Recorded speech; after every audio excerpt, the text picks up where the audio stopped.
Welcome to the Tribe of Testimonies. Here you will find conversations with faithful Native American members of the Church of Jesus Christ of Latter-day Saints, sharing their stories and their love of the Savior. My name's Andrea Hales. I'm Navajo, and I'm glad that you've decided to come and join us today. Hi, everybody.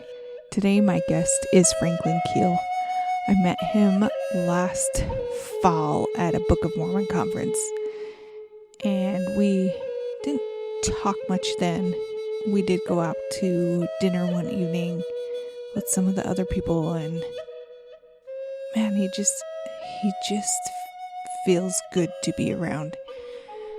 So I told him I wanted him to be a guest, and he said he'd be willing, and things finally worked out that we were able to make time for this interview. He's led an amazing life. He's been blessed. And by his being blessed, he's been able to bless other people. As gifts have been poured into his hands, he's been able to pour that into other people's hands. So I hope you enjoy this conversation with him. He is just so sincere, and I'm grateful for him. So here's Franklin.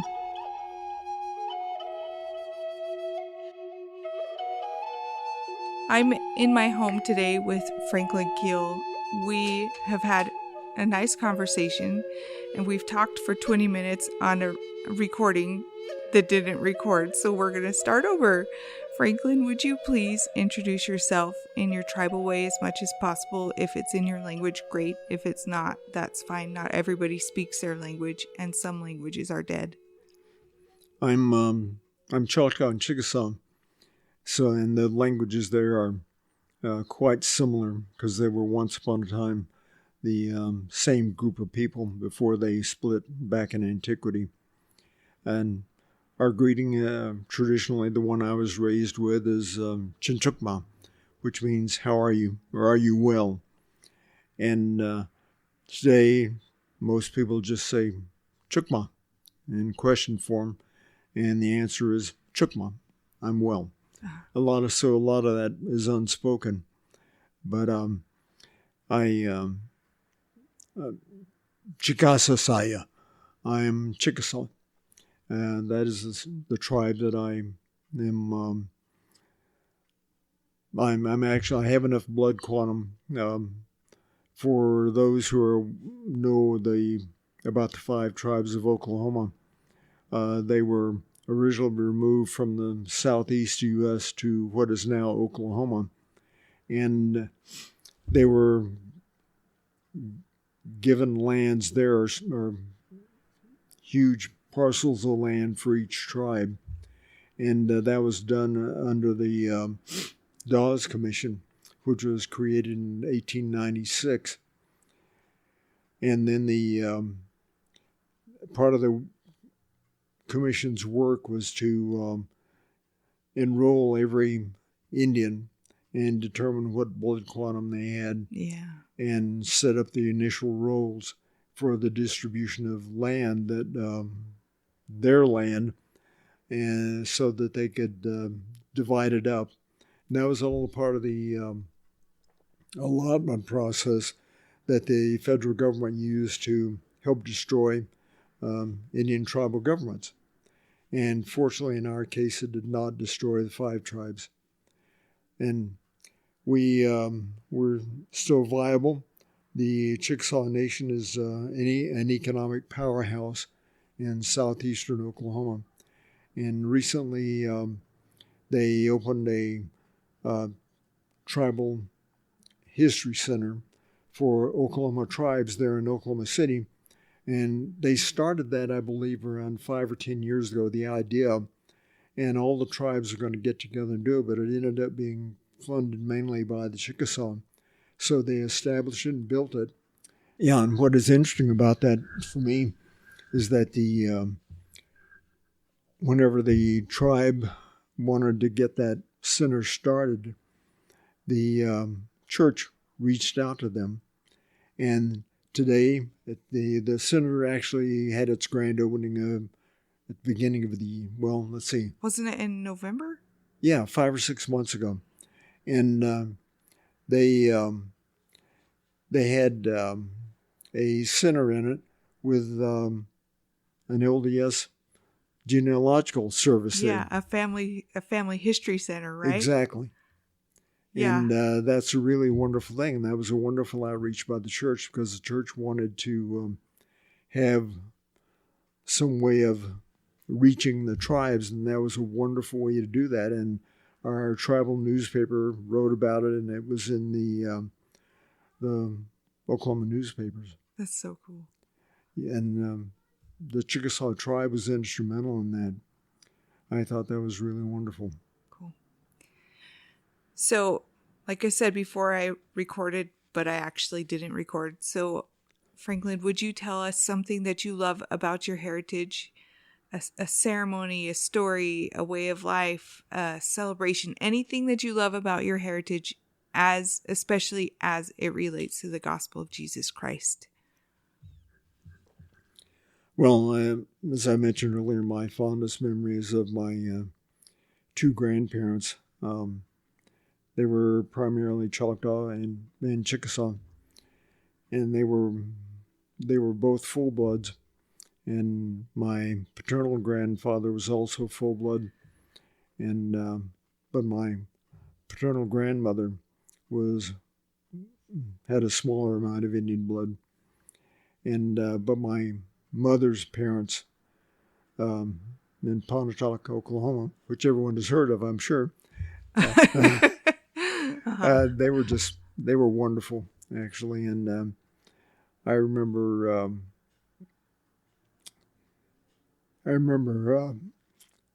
another one of those treasured memories, I guess, is my grandfather was a devout Christian, and my grandmother was a Christian also, but she was also traditional. She was like a lichi, a healer, and I think that was something that was passed down in the women in her family. And my mother probably should have succeeded her as the eldest daughter, but my mother chose to be a modern Indian because she went to the government schools, and I think they pretty well convinced her that the old ways weren't all that good. Mm. Although my mother was fully bilingual. And anyway, knowing my two grandparents like that, I just loved them. And I remember being held by my grandmother. She was just wonderful. And they were good people.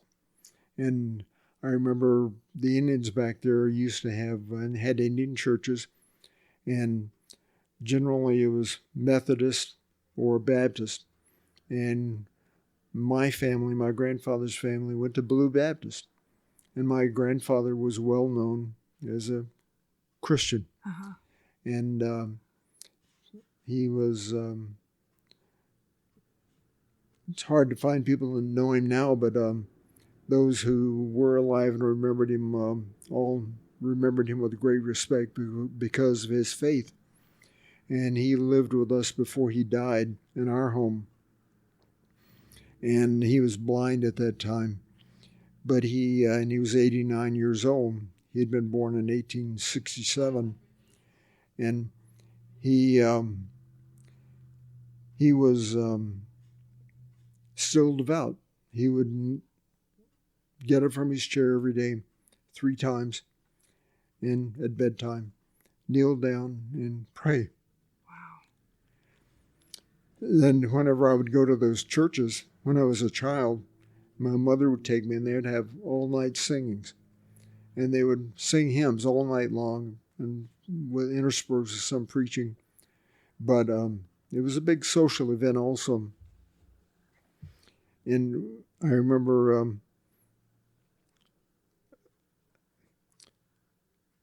falling asleep to the sound of Indian voices singing hymns in Indian.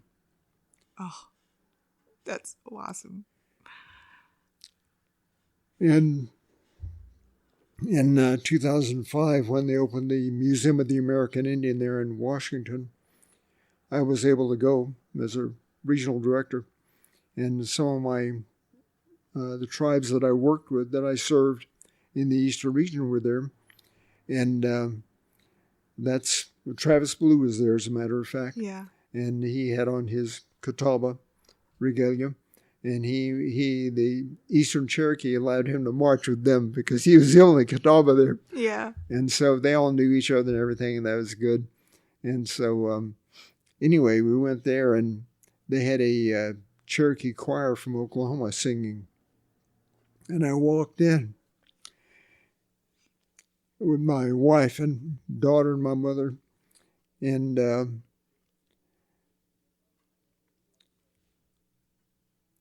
Indian voices are very unique when they sing. And hearing that music was very moving for me. And that was really good. The churches have been important in our tribes always, and I think that's probably because of the long ago heritage and the familiarity of this story of Jesus Christ, because they knew it before. Yeah. And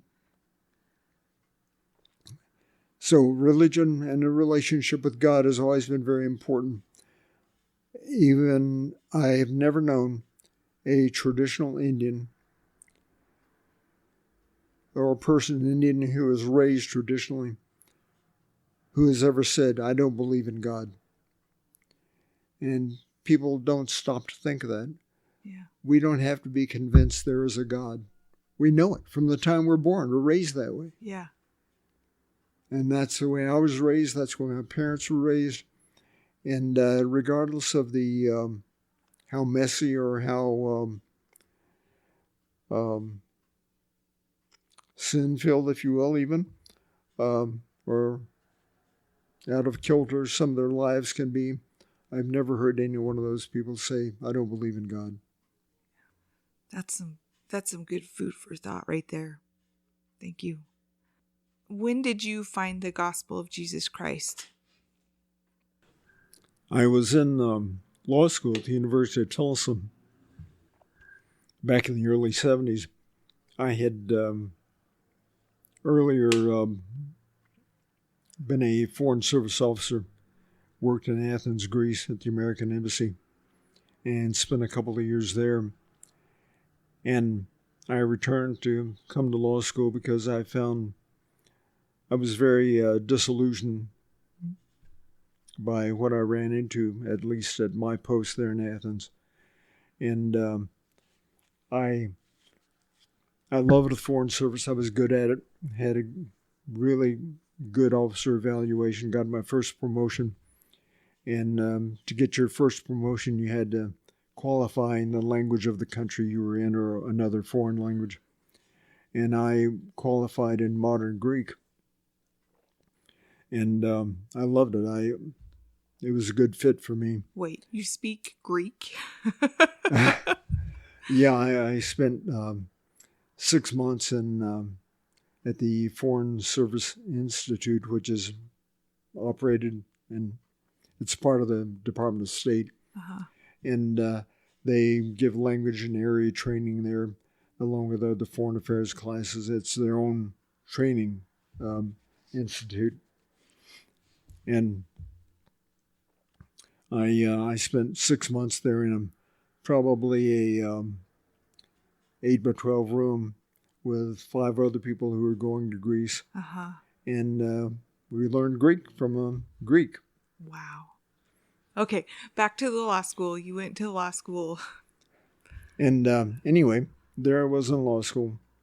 And I had decided, because of that disillusionment I had with Foreign Service, the things I ran into there that I couldn't agree with, I went back to law school. I thought, I intended always to help Indians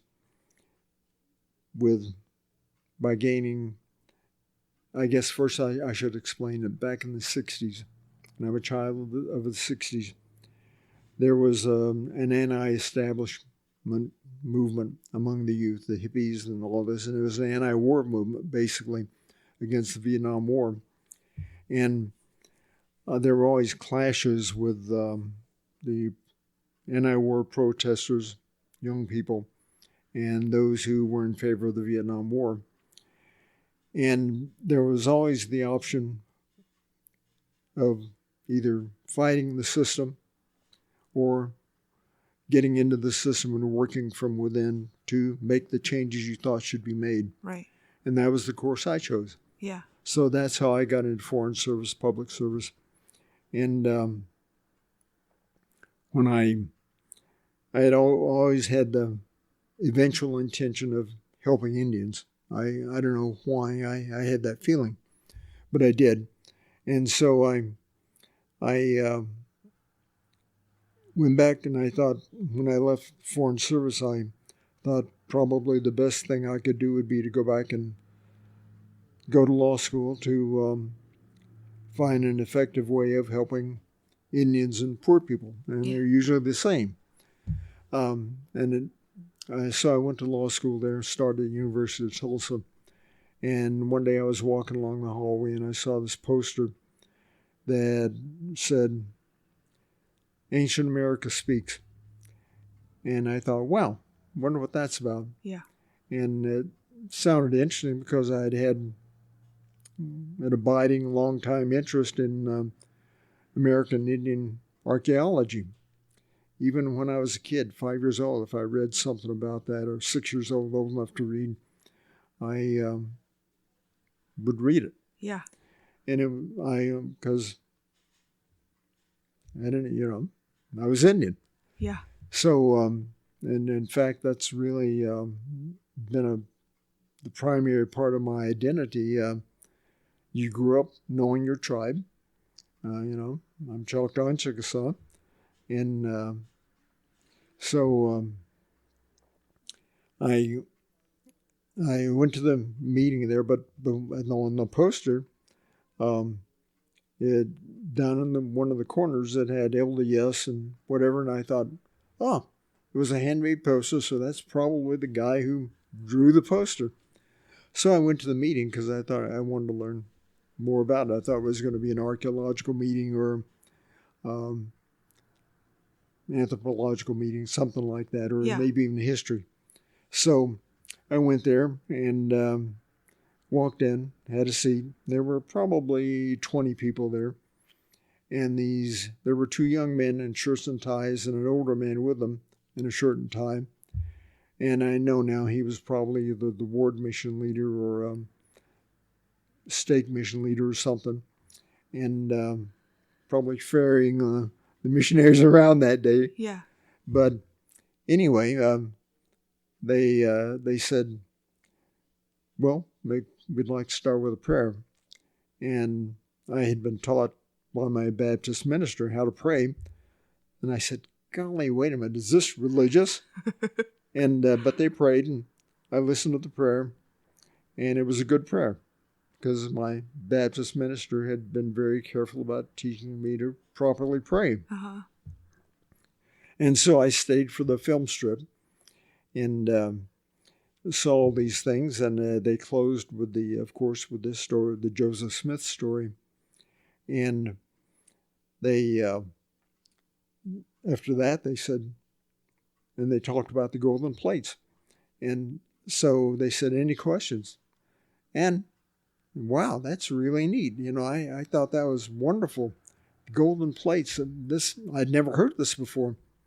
And so I said, what about the golden plates? Where are they? Where are they now? Yeah. And so the two missionaries kind of looked at each other, and one of them turned to me and said, well, the angel took them away. And so, like I said, I said, wait a minute, I'm out of here. This is not quite what I expected. So I ran out of money in law school and for law school. and I dropped out, ended up dropping out a year, took a job back in my hometown.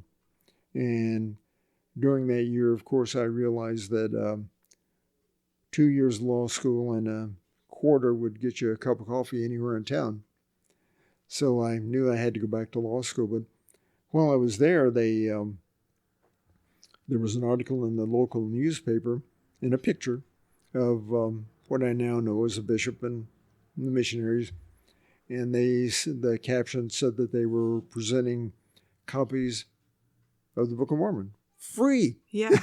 So I said, I remember that talk I attended, and I'd like to know a little bit more about that.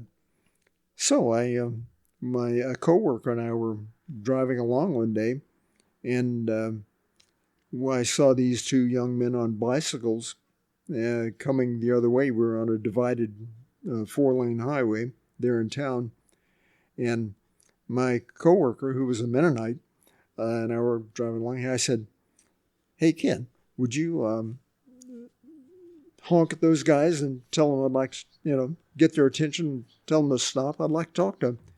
He says, "They're Mormons. Why do you want to talk to them?" And so I said, "Well, I do. So, please." And so he did. He honked the horn, stopped them. They parked across the road, and we circled around, came back. And we were wearing suits and ties. And I wasn't aware at that time of the amount of animosity that local ministers had toward the missionaries and the church. Yeah. So whenever I got out of the car, I was wearing a suit and tie, and walked over toward the two missionaries. They were stopped with their bicycles. And he looked like he was afraid of me. And he said, "May I help you?" And I said, "Sure. I understand you're giving away free copies of the Book of Mormon. Can I have one?" And he said, "What?" And I said, "Yeah, I'd like a copy of the Book of Mormon. Do you have any?" And he said, "Well, I don't have one with me, but I'll take your name and address and make sure you get one." I said, "Fine with me." And so I didn't really think anything about it. I wanted a copy of the Book of Mormon. So they came and began the discussions. And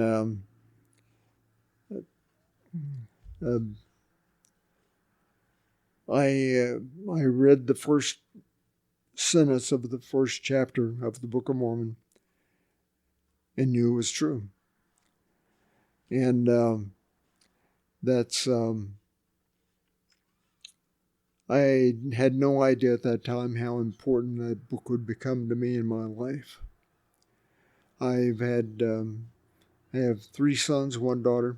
They've all been raised in the church, and 2 are inactive, unfortunately. But 2 of them have served missions. My oldest son and my daughter. He served at the Ogden North Mission, and my daughter served in Japan.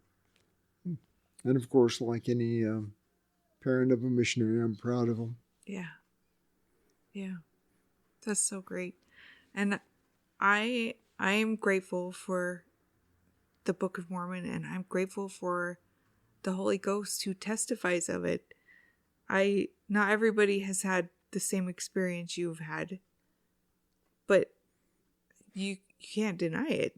And I thank you for sharing that with us. Well, I think if you, I did not expect that when I read the Book of Mormon. I did not expect it. Yeah. That wasn't what I was looking for. Yeah. I was looking for information. Yeah. At most, and it totally surprised me. But it made sense to me because when I learned about the Book of Mormon and Joseph Smith, because I'd asked my Baptist minister once, every Sunday was a Hell for Our Damnation sermon, and he was a good preacher, and he knew the Bible better than anybody I've ever met. Uh-huh. And LDS or not. And except probably some, professors at BYU who are Who do scripture. that every day, Yeah. yeah. And anyway, I asked him, I said, well, if you have to have heard the gospel of Jesus Christ to be saved, what about my ancestors who did not have that opportunity? Yeah. And he said, well, they're going to hell. And that did not seem right to me. I was probably 17. Yeah. And that answer did not seem like that would be true about a loving God.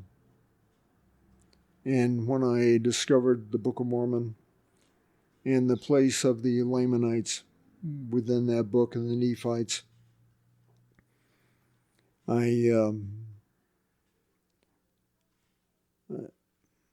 and like I said, though, I knew that it was true from that first sentence before I knew about Nephites or Lamanites.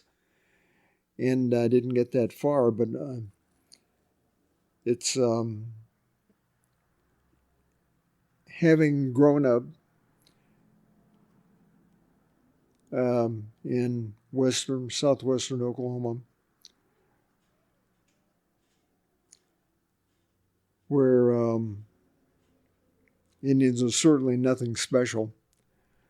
To know that we have a place in the gospel is really important. And like I said, my grandfather and his family were staunch church members. I think my grandfather was a deacon in the Blue Baptist Church there in Pontotoc. And that's where, I guess I received the foundation. Was like I said, I don't know of any Indian who isn't raised with a belief in God, a knowledge of God, that He exists. And I think the Book of Mormon sort of fleshes that out and gives us greater knowledge and understanding. Yeah. Especially for us. Yeah. Yeah. Okay, so thank you for that testimony. You went back to a different law school and finished law school, and then you've had other opportunities in your life to serve Native peoples. Do you want to tell any of those experiences or what has happened in your life? Yeah, I've been blessed. I was blessed long before I joined the church, but greater spiritual blessings I've experienced since then. And I went back to a different law school that was closer to my hometown because it was more convenient. And they had just opened up the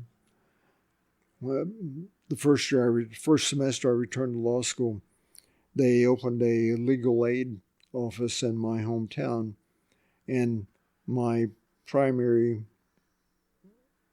goal by going to law school back then was to find a way of making an effective or offering effective help to Indians and poor people. And because generally they are the same, at least they were then. And I've always wanted to do that because, as I mentioned, my ancestors were in public service within the tribe. They held elective office. And my dad was in the military, public service. My eldest son recently retired from the Utah National Guard. Uh-huh. Number 2 son is in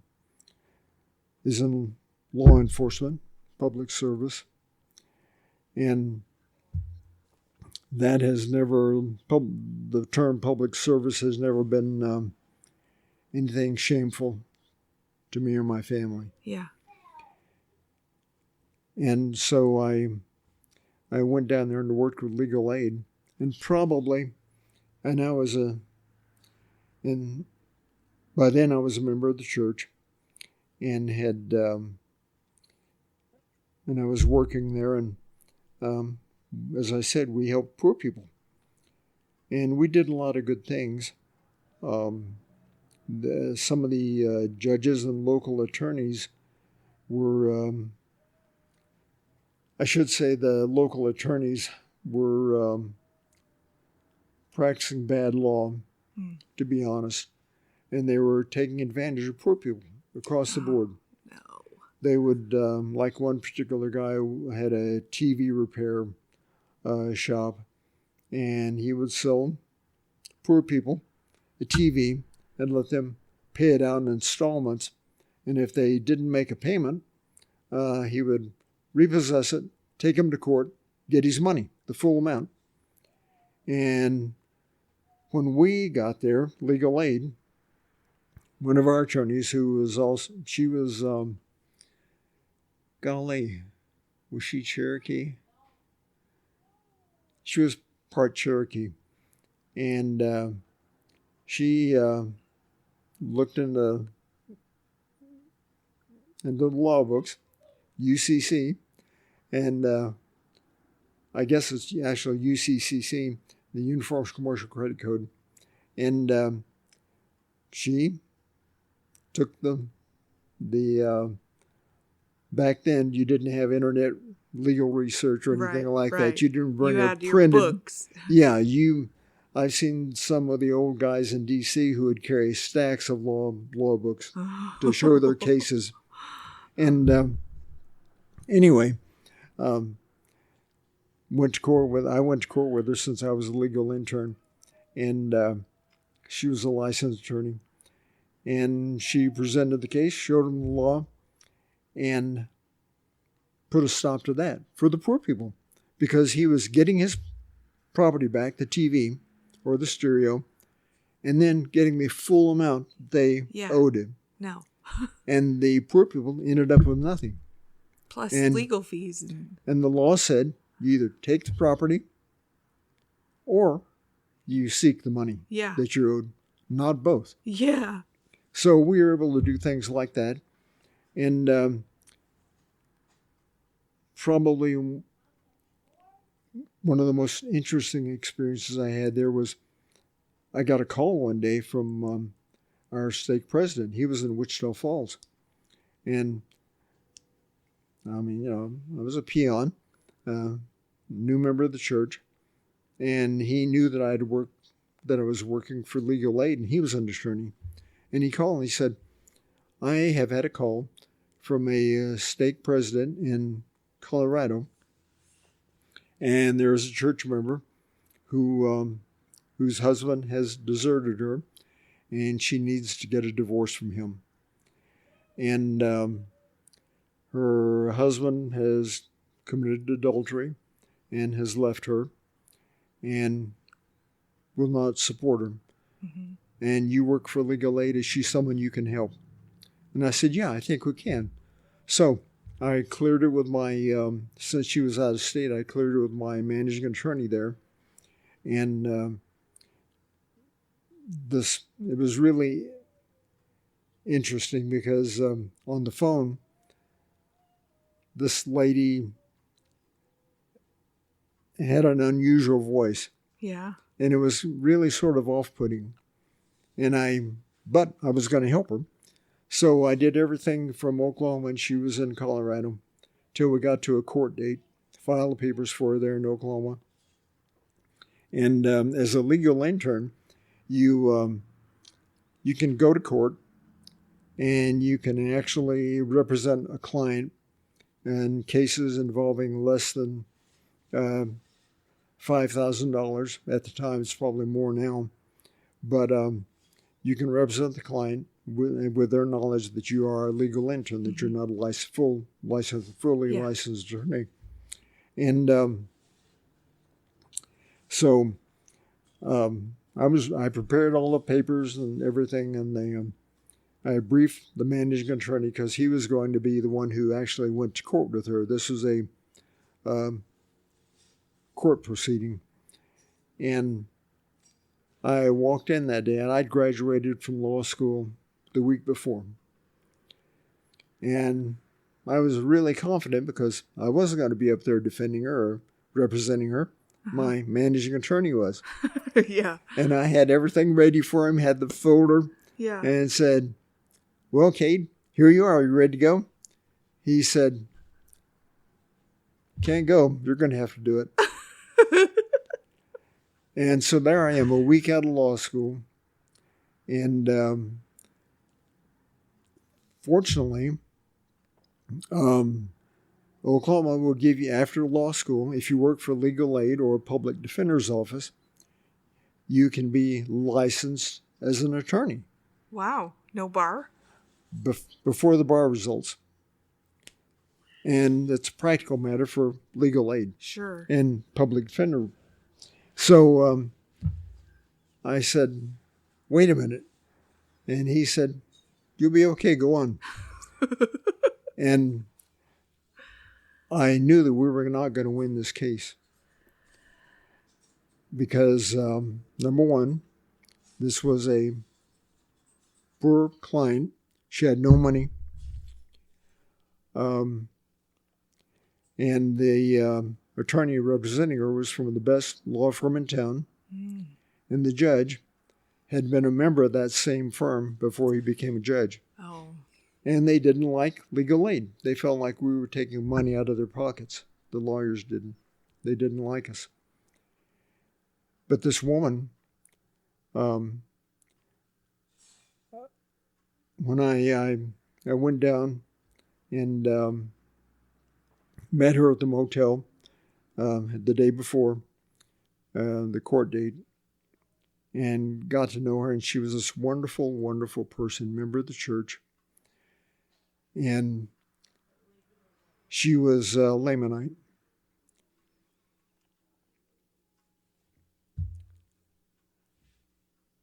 And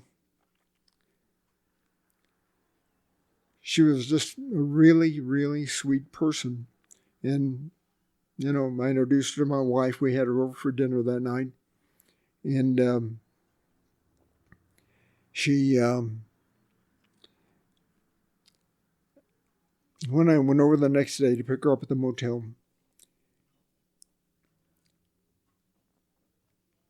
she said, "Would you give me a blessing?"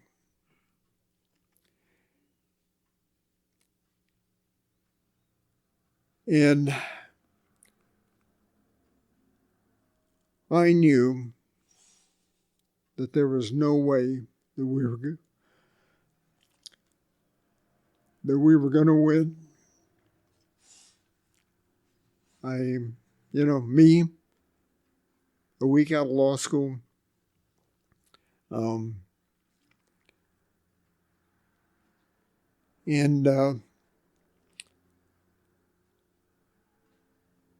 so I gave her blessing, and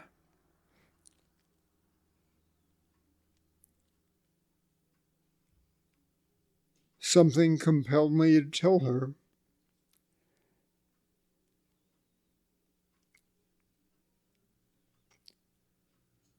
that the Lord would look with favor upon her cause.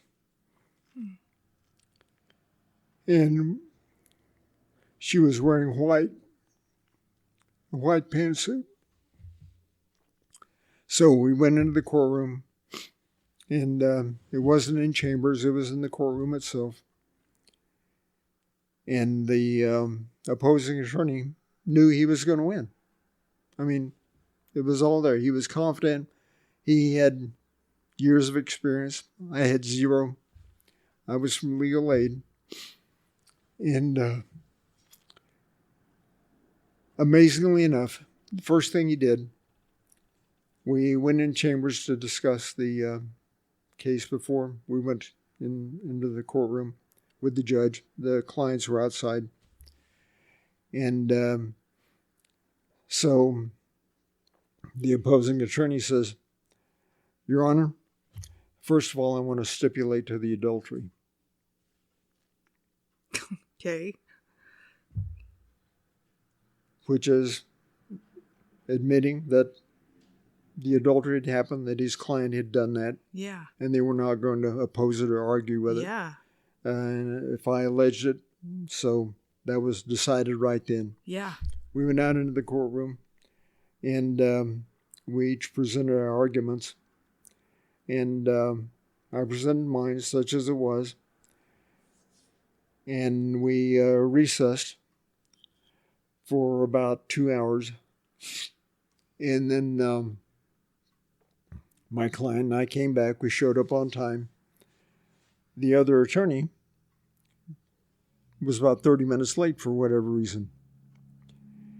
And so the judge says, okay, here's my decision. And he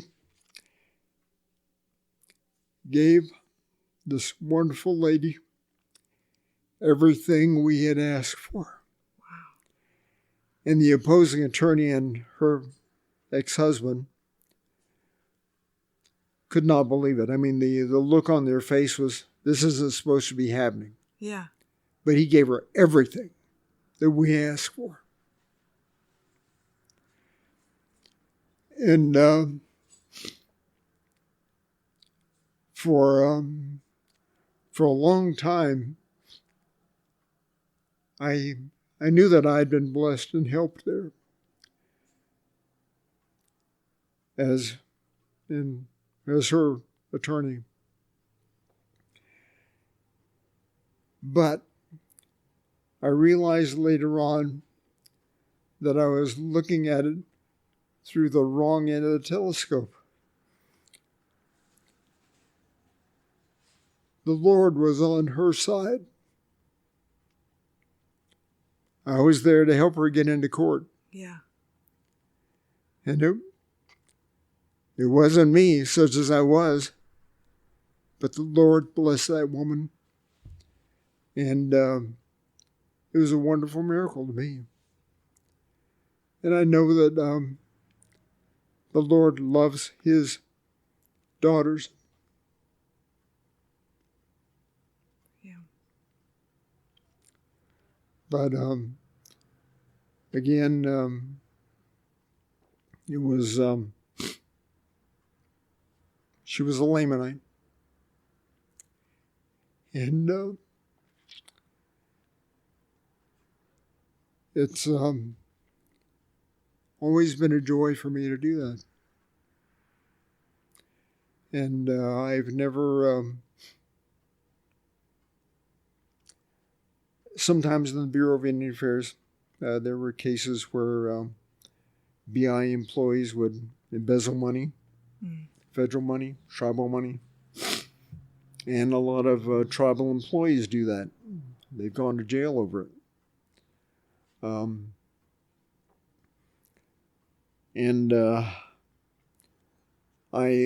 When I went to the Bureau, I've always tried to do things right. When I first met Earl Barbary, he was a chief of the Tunica Biloxi down in Louisiana. And built like a bull. And he had really had a temper. And he had been very close to the previous regional director there. And I was the new regional director. And in the Bureau, sometimes you will have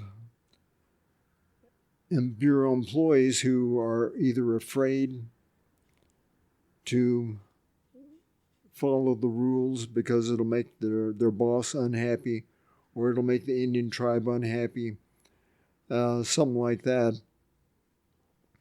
And there are many laws on the books that were designed to help Indians. And what I found was that when you do it right, you don't have to worry. Yeah. So I never lied to my tribes. I never, if they asked me about something, if I could do it for them, if I could, I would.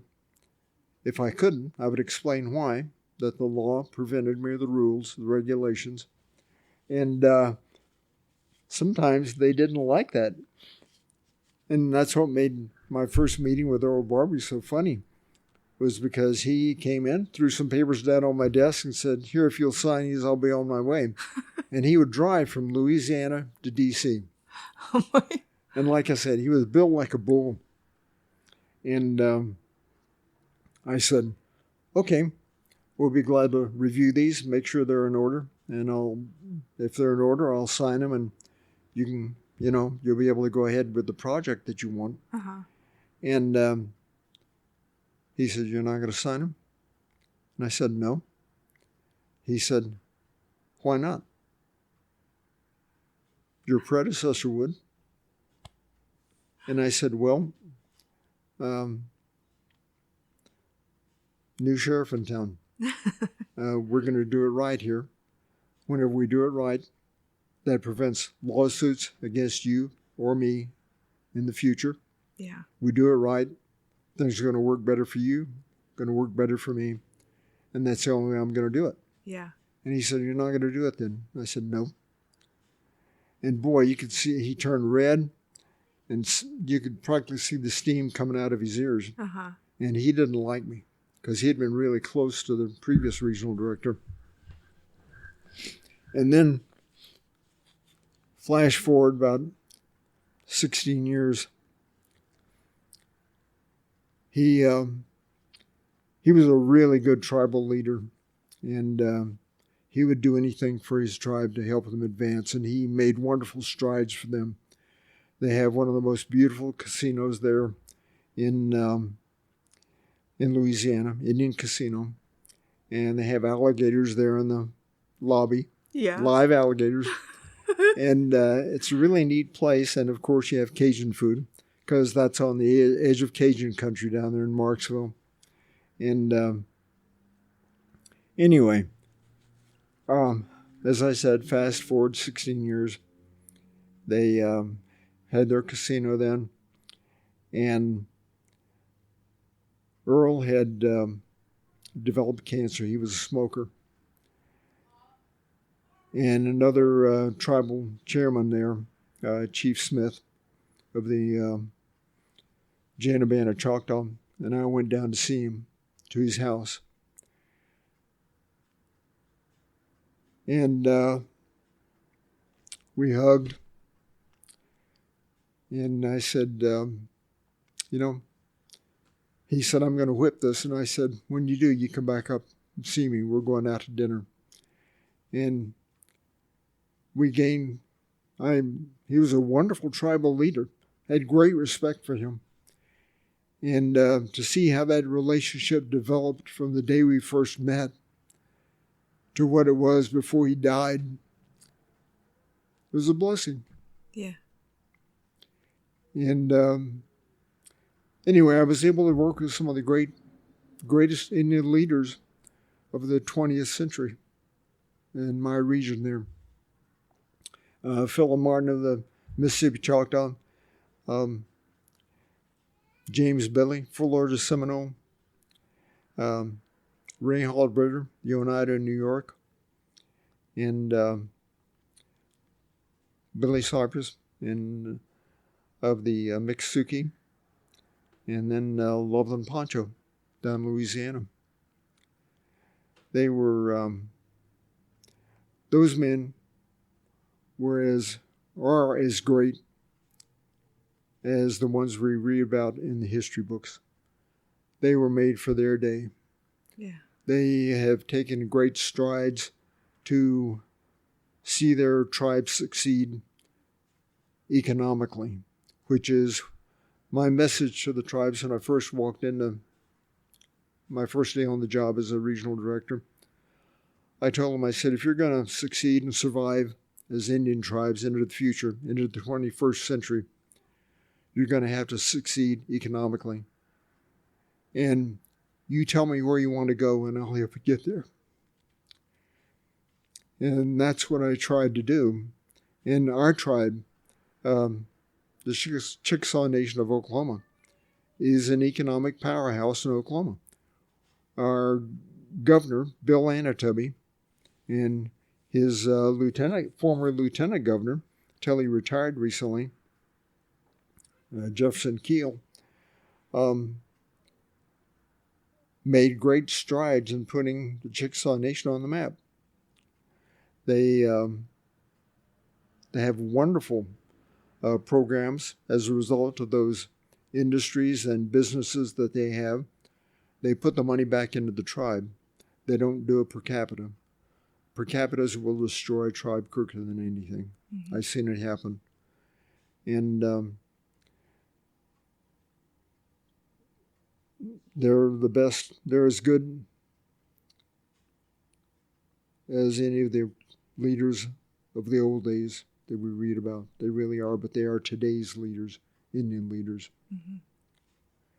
And it's a wonderful thing. I was able to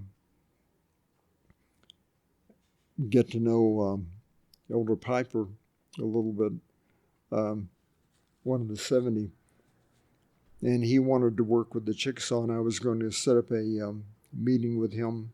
I wanted him to meet our tribal leaders to see what the Chickasaw Nation had done. And I was set to fly to Oklahoma. It was going to be a part of the temple opening there that I would introduce him to the tribal leaders. And then I wanted to take him on a tour of our tribal lands. Mm-hmm. And I was going out the door, and my phone rang, and it was the airline. They'd canceled my flight. Oh. And there was no flight that I could catch on any airline which would get me there the next day in time for the temple opening and to be able to do that. And but as it is, and now, about 4 years later, the tribal center is open with the church genealogical family history center there. Yeah. So it has happened, but it was delayed a little bit because the church had begun working with them 4 years ago, which is really good. I would love to see greater interaction between the Salt Lake Church and our tribes mm-hmm. than there is now. Yeah. Because that's the only way they are going to understand what Indians are about, modern day Indians. Yeah. And see what Indians can accomplish. Because the tribes back east, like mine, are different from the desert tribes, different from the Pacific tribes. Totally. Yeah, we're all different. We have different cultures. We have different languages. Yeah. And I think sometimes most non-Indians have the point of view that the Indians they're familiar with are like every other Indian tribe in the country, and they aren't. No. We're all different. Yeah. Even neighbors are different. Yeah. Yeah. I have one final question for you. What does it mean to you to know that you belong to the tribe of Israel? You know, I've encountered instances in the Book of Mormon where, like with the Iroquois, the Oneida that I worked with, one of the first things they told me, one of the Wolf Clan chiefs gave me a tour of their lands up there, and he explained the symbol on their flag. And that flag has the great wampum of the Haudenosaunee, people of the Longhouse, and an eagle and a pine tree. And the Wolf Clan leader, the representative on the men's council, explained the symbolism there. And the great wampum is symbolizes the joining of the nations of the Iroquois. And the Seneca, the Cayuga, the Tuscarora, Oneida, Mohawk, and the Keepers of the Sacred Fire, the ones there in Syracuse, the Onondaga. And he explained that once upon a time, Hiawatha was a great warrior, and he one time, and he said at that time all the Indians were fighting each other. And one day Hiawatha returned from battle to find that his own family had been killed. And he went crazy with sorrow. And then the somehow met the great peacemaker. And they do not repeat his name because it is a sacred name to them. They call him the great peacemaker. And with Hiawatha as his spokesman, he was able to bring peace to the Iroquois nations. And to ceremonialize that peacemaking, the great peacemaker took hold of a white pine tree, lifted it up out of the ground, and they threw their weapons into the cavity left by the tree. Uh-huh. And they replaced the tree to symbolize that they would never again bear arms against each other. And, of course, as a member of the church, we're familiar with that story. Yeah. And down with the Cherokee were the southernmost Iroquois. And I've talked to both sides, some of the Iroquois and some of the Cherokee. And at one time, they all know that they were together. But nobody seems to know when the Cherokee left and stayed gone. But they speak Iroquois languages. If you go into the Cherokee Museum there in North Carolina,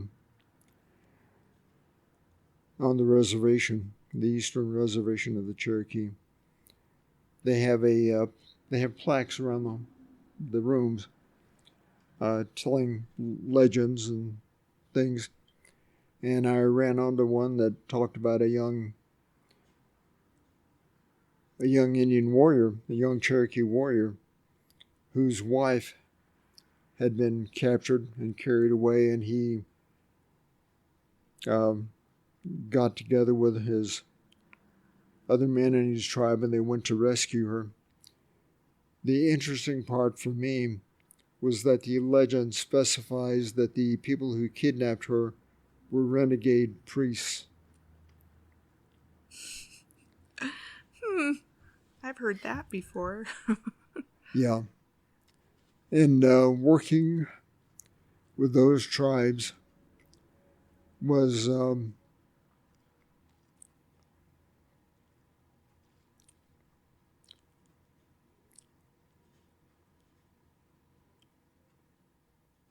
serving our people has been the greatest blessing of my life.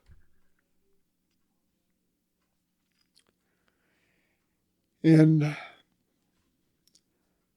Lord has blessed me in doing so. And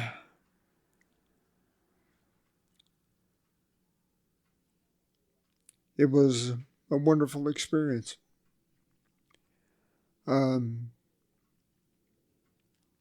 Helping our people. Nothing I would have rather been doing. And like I told Elder Echo Hawk, do I miss the Bureau? No. I miss the Indians. Thank you. Thank you so much for coming and being with me today. My pleasure. Thank you for inviting me.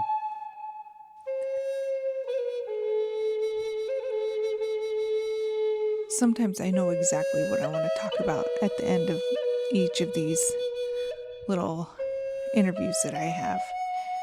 And today I did not know what to talk about. I sat there and I thought.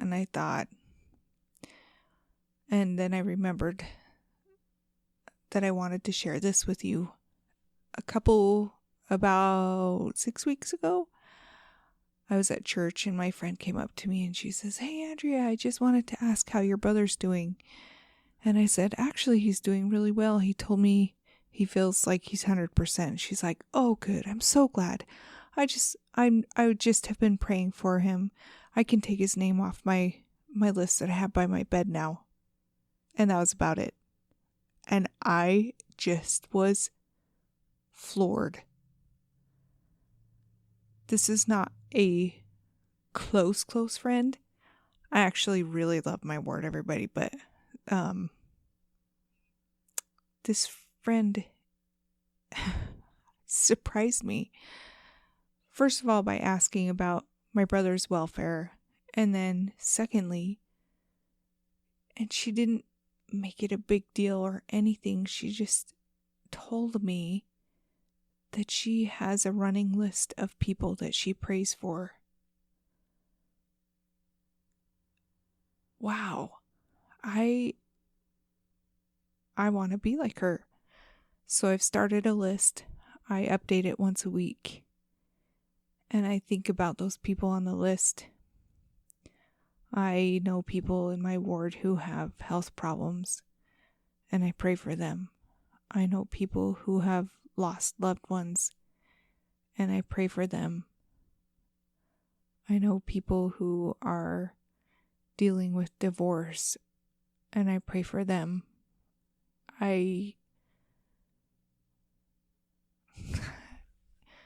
Sometimes I feel guilty for having this huge list of people to pray for, and I admit that to Heavenly Father, and I tell him I'm not trying to just ask for everything from you, but I care about these people, and anyway, so as I have been praying, changing my prayers, I have felt closer to people. I've been more aware of their needs. I have wanted to be a better person. And I'm just really grateful that Millie just happened to say that in passing, because I hope that it has changed my life forever. I know for sure it's changed my life for right now. So I just wanted to share that thought with you.